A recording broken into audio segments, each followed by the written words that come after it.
August 10th, 2020, was the 50th anniversary of my maternal grandfather's passing.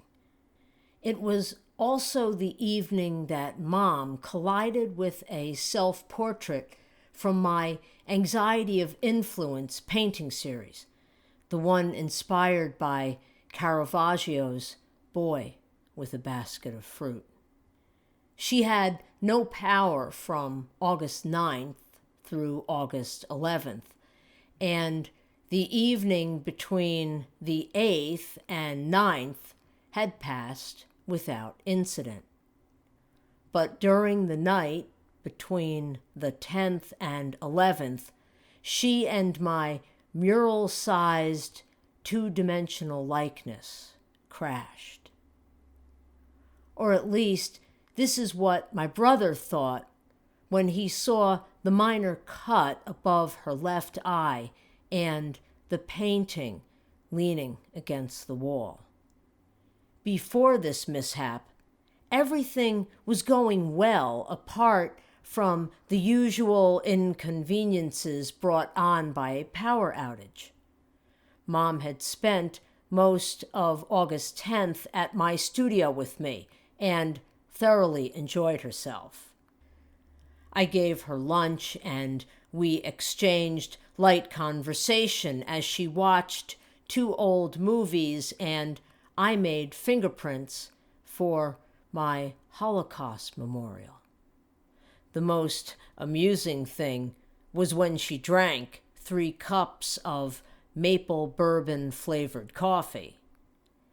I am weighing the possibility that this excessive dose of caffeine could be the reason she took to wandering around her dark house after I brought her home.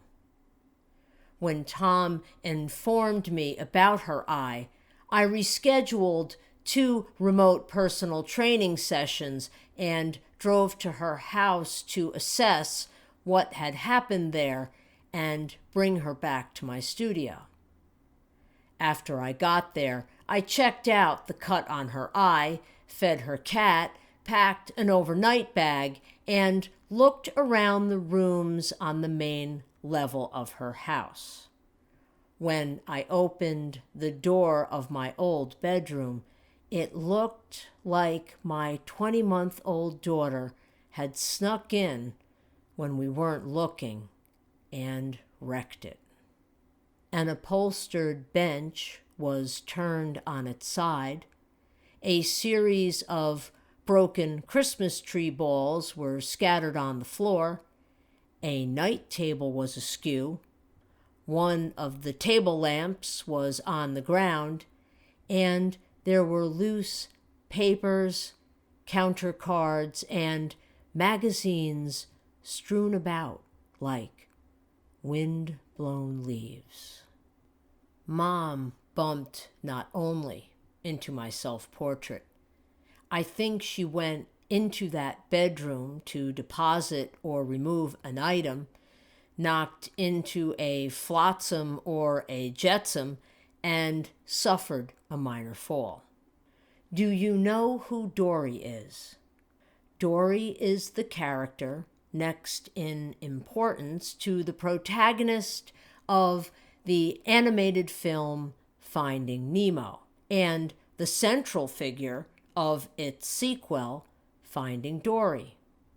She is a blue tang fish who suffers from memory loss every 10 seconds.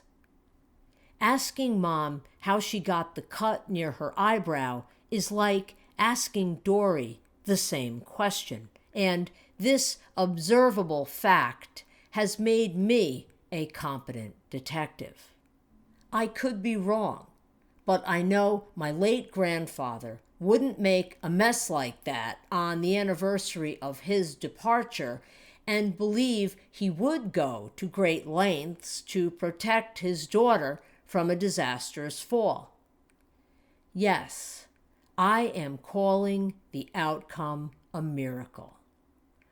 Err on the side of caution could be the epitaph on my tombstone, and it is in my nature to plan for the worst situation. I do not mean that I plan for it with a negative, bitter, angry spirit. It is that I need to be wise. I carry insurance policies, save money for unexpected expenses, exercise, and drive carefully. But I did not have a power outage preparedness scheme worked out for Mom. She has one flashlight and no emergency lights or lighting fixtures with battery backup, and there is no inventory of durable foods like canned products, cereals, and protein bars. I did not make excuses for why I did not have a meticulous plan mapped out. I accepted this deficiency, and she will stay with me during a power outage until we set her up with a generator to run her critical household equipment. I learned something of great value with every blunder, and will always be thankful that this mistake didn't leave me in a perpetual state of remorse.